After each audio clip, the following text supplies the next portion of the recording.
So hello guys, welcome to back my YouTube channel. और आज हम बात करेंगे कंट्रासेप्शन की।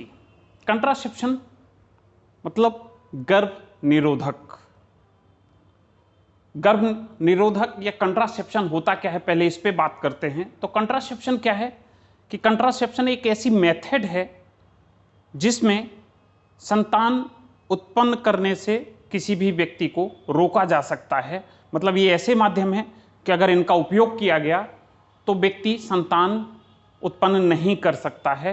वो कुछ समय के लिए हो सकता है या कुछ और ज़्यादा समय के लिए, या फिर लाइफ लॉन्ग भी हो सकता है। अगर उनका उपयोग किया गया तो कंट्रासेप्शन की वजह से वो बच्चे पैदा कर पाने में समर्थ नहीं होते हैं, कंट्रासेप्शन कहलाते हैं। मतलब कि बच्चा जन्म नहीं दिया जा सकता अगर वो कंट्रासेप्शन का साधन उपयोग कर रहा है। तो बहुत ही इंपॉर्टेंट टॉपिक है फैमिली हेल्थ का।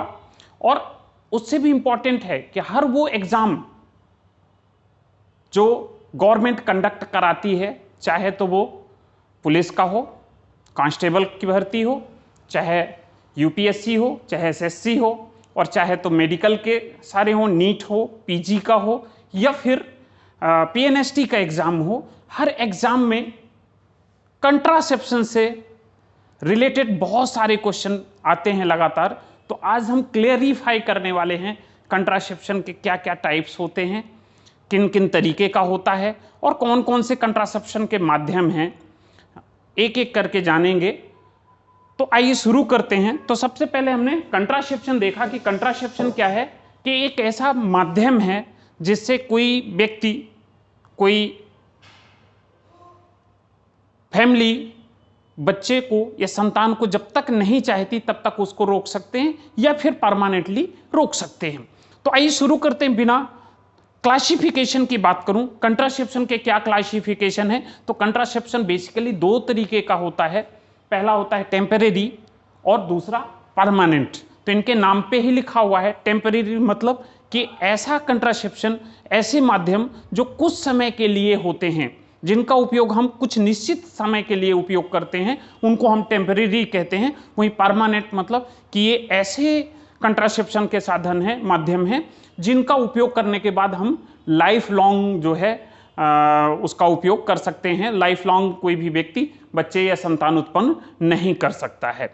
तो पहले बात करते हैं वन बाई वन कंट्रासेप्शन में टेम्परेरी की। जो टेम्परेरी मतलब कुछ समय के लिए, एक निश्चित समय पीरियड के लिए। तो इसकी अगर बात करें तो ये जो है चार तरीके का देखने को मिलता है। पहला बैरियर मेथड, बैरियर मतलब रुकावट। दूसरा आईयूसीडी के नाम से जानते हैं, या इंट्रा यूट्राइन कंट्रासेप्टिव डिवाइसेस के नाम से जानते हैं। तीसरा हम जानते हैं हार्मोनल, तो हार्मोन्स की वजह से। और चौथा जो जानते हैं इस पे क्या है, नेचुरल मेथड। तो ये चार तरीके से टेम्परेरी जो है कंट्रासेप्शन किया जा सकता है। आइए वन बाई वन जानते हैं कि क्या होता है, कैसे काम करता है। तो सबसे पहले बात करते हैं बैरियर मेथड की। बैरियर मेथड मतलब ये ऐसा तरीका है कि जिससे हम क्या कर सकते हैं, कंट्रासेप्शन को रोक सकते हैं। वो दो तरीके का और तीन तरीके का होता है। पहला फिजिकल, दूसरा केमिकल, और तीसरा होता है बोथ, मतलब फिजिकल और केमिकल दोनों। तो पहले फिजिकल मेथड की बात करते हैं। और आपने सबने देखा होगा, सुना होगा, ये मेथड जनरली मेल कंडोम के नाम से आता है, ये फिजिकल मेथड है। देन फीमेल कंडोम्स के नाम से आता है, मेल के लिए मेल कंडोम्स, फीमेल भी यूज कर सकते हैं फीमेल कंडोम। देन आता है डायफ्राम, डायफ्राम का भी उपयोग कर सकते हैं। और चौथा है वेजाइनल स्पंज, मतलब एक स्पंज आता है जिसको हम फीमेल की वेजाइना में इंसर्ट करते हैं, और वो धीरे धीरे लिक्विड सिक्रीट करता है, और उससे क्या होता है कि किसी भी व्यक्ति के बॉडी में स्पर्म की एंट्री नहीं हो पाती है वेजाइनल स्पंज की वजह से। तो ये है फिजिकल मेथड। क्या क्या मिला फिजिकल मेथड में, male condom, female condom, diaphragm, और चौथा होता है वेजाइनल स्पंज। ये आते हैं फिजिकल में। फिर बात करें केमिकल की, तो केमिकल में क्या होता है, फोम, टैबलेट्स आती हैं फोम की, और ये झाग छोड़ती हैं। और ये झाग क्या करता है, स्पर्मिसाइडल होता है, स्पर्म को किल करने का काम करता है। देन आता है स्पर्मिसाइडल जेली, एक जेली आती है जिसका उपयोग करके क्या किया जाता है कि अगर स्पर्म एंट्री करेगा तो ये जेली क्या करेगी, उसको नष्ट कर देगी, स्पर्म को मार देगी या डेड कर देगी। फिर तीसरा आता है सपोसिटरी। सपोसिटरी भी क्या है, एक ट्यूब लाइक कंडीशन है और इसको वेजाइनल में यूज कर लिया जाता है। तो उस टाइम पे अगर ओव्यूलेशन होगा और स्पर्म आएगा तो वो दोनों को ही किल करने का काम जो है सपोसिटरी करती है। फिर बात करूं इसका बैरियर का जो तीसरा मेथड है वो बोथ, मतलब कि इसमें फिजिकल भी आ जाता है और इसके साथ साथ केमिकल भी आ जाता है, ये बैरियर मेथड है। जो दूसरे की बात कर रहे थे आईयूसीडी, आईयूसीडी मतलब इंट्रा यूट्राइन कंट्रासेप्टिव डिवाइसेस। तो ये दो तरीके की होती है, नॉन मेडिकेटिव मेथड और दूसरा मेडिकेटिव मेथड। तो नॉन मेडिकेटिव में क्या है, first generation of the IUCD, first generation IUCD intra uterine contraceptive devices. इस पे क्या आता है, लाइपस लूप। लाइपस लूप, इसमें कॉपर का उपयोग किया जाता है और कॉपर क्या होता है, स्पर्मिसाइडल होता है। तो जब भी कोई व्यक्ति इसका उपयोग करता है तो इसमें से धीरे धीरे धीरे धीरे करके कॉपर रिलीज होता है और वो कॉपर क्या करता है, जब भी स्पर्म आएगा उनको किल कर देगा, उनको मार देगा और जो है प्रेगनेंसी होने से रोक देगा। फिर बात करता हूं मेडिकेटिव मेथड, ये तो था नॉन मेडिकेटिव मेथड। और अब बात करते हैं मेडिकेटिव मेथड, जो इंट्रायूट्राइन डिवाइसेस है, इस पे हमको मिलता है सेकेंड जनरेशन और थर्ड जनरेशन। तो सेकेंड जनरेशन इंट्रायूट्राइन डिवाइसेस क्या क्या होती हैं, बहुत इंपॉर्टेंट है, ये क्वेश्चन बार बार पूछता है, ठीक है। तो सेकेंड जनरेशन इंट्रायूट्राइन डिवाइसेस, आपने इसमें नाम सुना होगा कॉपर टी या नोवा टी।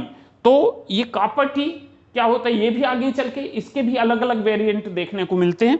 तो एक होता है कॉपर टी 200 और ये दूसरा होता है कॉपर टी 250।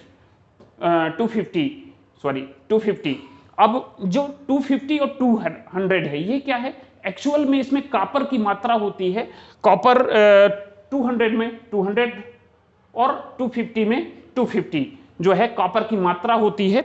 और इनका उपयोग हम क्या कर सकते हैं, एक बार लगाया कॉपर टी किसी भी महिला को तो 3 साल के लिए जो है हम प्रेगनेंसी से उस महिला को बचा सकते हैं।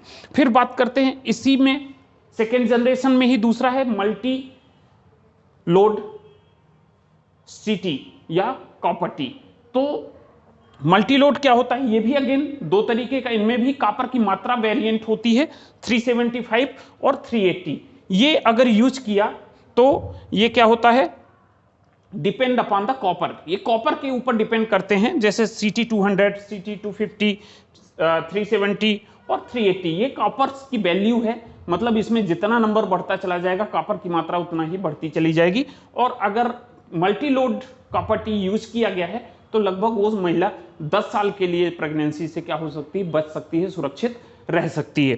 फिर बात करूं इसकी third generation intrauterine contraceptive devices IUCD के लिए, तो इसमें प्रज्ञा स्टेट होता है और इसका हम क्या करते हैं, प्रत्येक साल में, ये हमको हर साल में जो है तो चेंज करने की जरूरत पड़ती है। और LNG-20 क्या है कि लगभग 5 साल तक इसका इफेक्ट रहता है। तो ये जो प्रज्ञा स्टेट है, थर्ड जनरेशन एंटीबायोटिक, ये थोड़ा कॉस्टली होने की वजह से ये काफ़ी समस्याएं क्रिएट करता है और इसको बार बार हर साल जो है चेंज करने की जरूरत पड़ जाती है। फिर बात करूं कि IUCD के बाद तीसरा जो क्लासिफिकेशन है टेम्परेरी का, वो होता है हार्मोनल जो है मेथड। तो हार्मोनल मेथड मतलब हार्मोन्स में हम कुछ चेंजेस करने वाले हैं। तो इसमें सबसे पहला होता है ओरल कंट्रासेप्टिव पिल्स, ठीक है, ओरल कंट्रासेप्टिव पिल्स, ठीक है, गोलियां, गर्भ निरोधक गोलियां। तो इस पे सबसे पहले होते हैं कंट्रासेप्टिव पिल्स में वीकली पिल्स। तो वीकली पिल्स मतलब इसको हफ्ते में एक बार लेना होता है और जब भी आप हफ्ते में एक बार लेते हैं तो वो एक हफ्ते के लिए जो है प्रेगनेंसी से उस महिला को बचाता है। फिर आता है ये सेफ है, जो वीकली पिल्स है वो काफी हद तक क्या है, सेफ है, सुरक्षित है।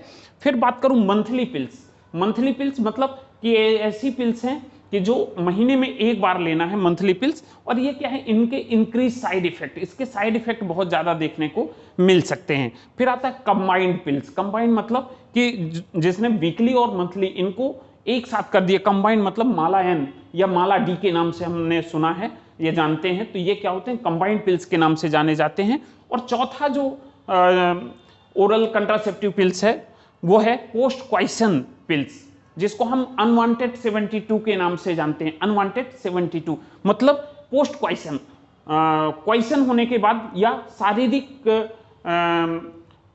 मिलने के बाद, मतलब सेक्स की कंडीशन के बाद, पोस्ट सेक्सुअल ठीक है, कि किसी ने परफॉर्म किया है, सेक्सुअल एक्ट किया हुआ है, उसके बाद अगले 72 घंटे के अंदर हमको ये टेबलेट लेनी होती है, जिसको हम अनवांटेड 72 के नाम से जानते हैं। ये होता है पोस्ट क्वाइसन। क्वाइसन मतलब ड्यूरिंग द सेक्सुअल इंटरकोर्स की जो प्रोसेस होती है उसको हम क्वाइसन के नाम से जानते हैं। फिर बात करते हैं डिपॉट प्रिपरेशन। डिपॉट प्रिपरेशन मतलब क्या है कि इसमें कुछ इंजेक्टेबल हैं, कुछ इंजेक्शन हैं, उनका उपयोग कर सकते हैं, और इंजेक्शन के साथ सबकुटेनियस व्यवस्था भी अवेलेबल है कि हम चाहें तो उस महिला को सबकुटेनियस भी हार्मोन्स की थेरेपी दे सकते हैं। तो इंजेक्टेबल में जो है वो है डेम्पा। डेम्पा क्या है कि डेम्पा मतलब डिपॉट मेड्रोक्सी प्रोजेस्टेरॉन एसीटेट के नाम से इंजेक्शन आता है हार्मोन का, और इसको जब हम देते हैं तो वो अगले 3 महीने के लिए जो है प्रेगनेंसी से सुरक्षित रह सकती है। लेकिन इसके साथ समस्या ये है कि थोड़ा ये कॉस्टली पड़ता है और बार बार लगवाना पड़ता है, इसलिए महिलाएं क्या है इससे परेशान हो सकती हैं। फिर दूसरा होता है नेट N2।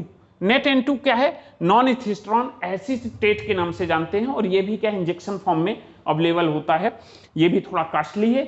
इसके बाद इसी का सबकुटेनियस। सबकुटेनियस मतलब कि स्किन के ऊपर, ऐसी महिलाएं इनके पैच के रूप में आता है और पैच को स्किन के ऊपर लगा दिया गया, धीरे धीरे धीरे धीरे ये बॉडी के अंदर जाता है और प्रेगनेंसी को रोकने का काम करता है, और ये लगभग 5 साल तक इफेक्टिव हो सकता है मेथड। फिर चौथा जो क्लासिफिकेशन है टेम्परेरी का वो होता है नेचुरल मेथड। नेचुरल मतलब कि सामान्य तरीके से, प्राकृतिक तरीके से, वो होता है ब्रेस्ट फीडिंग। आपने सुना होगा जब तक महिलाएं ब्रेस्ट फीडिंग करती हैं, ये कराती हैं, जब तक महिलाएं ब्रेस्ट फीडिंग कराती हैं तब तक उनके प्रेगनेंट होने के चांस नहीं होते, वो होता है। या इंटरेक्शन विद द क्वाइसन। क्वाइसन के समय में जब भी इजेकुलेट होने वाला होता है, स्पर्म बाहर आने वाले होते हैं, उस वक्त वहां से जो है मेल रिप्रोडक्टिव ऑर्गन्स को रिमूव कर लेना क्या होता है कि इंटरेक्शन आता, मतलब जब भी एंड टाइम होता है, पीक टाइम होता है, उस टाइम में वहां से उसको रिमूव कर लेना क्या कहलाता है? एक्शन कहलाता है। इंटरेक्शन मतलब उसमें उस टाइम पे वहां से अपने आप को विड्रॉ कर लेना, रिमूव कर लेना, वो मेथड यहाँ पे यूज होती है। ये नेचुरल तरीका है, ठीक है। देन बात करते हैं परमानेंट मेथड की। परमानेंट मेथड की बात करूं तो परमानेंट मेथड में क्या होता है कि ऐसी मेथड्स है जो परमानेंटली किसी भी व्यक्ति को कंट्रासेप्शन के लिए परमानेंटली काम करती है, जो फीमेल के लिए भी अलग होती है और मेल के लिए अलग होती है। तो पहले बात करूं फीमेल्स की, तो फीमेल्स में देखने को मिलता है, आपने सुना होगा ट्यूबेक्टॉमी। ट्यूबेक्टॉमी मतलब जो ट्यूब है, कौन सी? फैलोपियन ट्यूब है, उसको जो है कट करके लाइगेट कर दिया जाता है, ट्यूबेक्टॉमी होती है। देन मिनी लैप ऑपरेशंस होते हैं, और देन लेप्रोस्कोपिक सर्जरी भी करके और उसको कंप्लीट कर सकते हैं। फिर बात करें मेल की, तो मेल में क्या होता है? वैसेक्टॉमी देखने को मिलती है। वैसेक्टॉमी मतलब जो वाश डिफरेंस है, जो ट्यूब है, उसको वाश डिफरेंस को ही कट करके लाइगेट कर दिया जाता है। और ये जो दोनों मेथड है मेल और फीमेल की, ये होती है परमानेंट मेथड। मतलब अगर महिला को एक बार इनका उपयोग या मेल को कर दिया गया तो उसके बाद वो जो है महिला प्रेग्नेंट होने से का उसका कोई सवाल नहीं उठता है। तो आज हमने देखा कि ये जो कंट्रासेप्शन है, इनके कौन कौन से मेथड होते हैं। टेम्परेरी मेथड क्या होता है, परमानेंट मेथड क्या होता है, टेम्परेरी मेथड में कौन कौन सी मेथड होती हैं, लाइक आपने बैरियर मेथड देखा, आपने ICU देखा, हार्मोनल मेथड देखा, और साथ में नेचुरल मेथड देखा।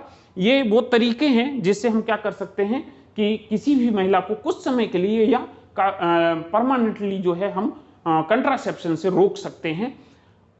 नेक्स्ट वीडियो में मैं आपके लिए लेकर आऊंगा कि ये जो डिवाइसेस हैं, ये जो मेथड हमने यहाँ पे यूज की हैं, इनके कुछ साइड इफेक्ट्स हैं, तो हम उस जो है वीडियो में चर्चा करेंगे कि इनके क्या क्या साइड इफेक्ट हैं, और साइड इफेक्ट के साथ इनके क्या क्या कॉम्प्लिकेशंस हो सकते हैं, उनके बारे में हम नए वीडियो में डिस्कस करेंगे। तब तक आप चाहें तो इसका एक स्क्रीनशॉट ले सकते हैं। So thank you for watching. मेरे साथ ऐसे ही बने रहिए ताकि आपको नए नए वीडियोस और जानकारी आपको मिलती रहे। Thank you.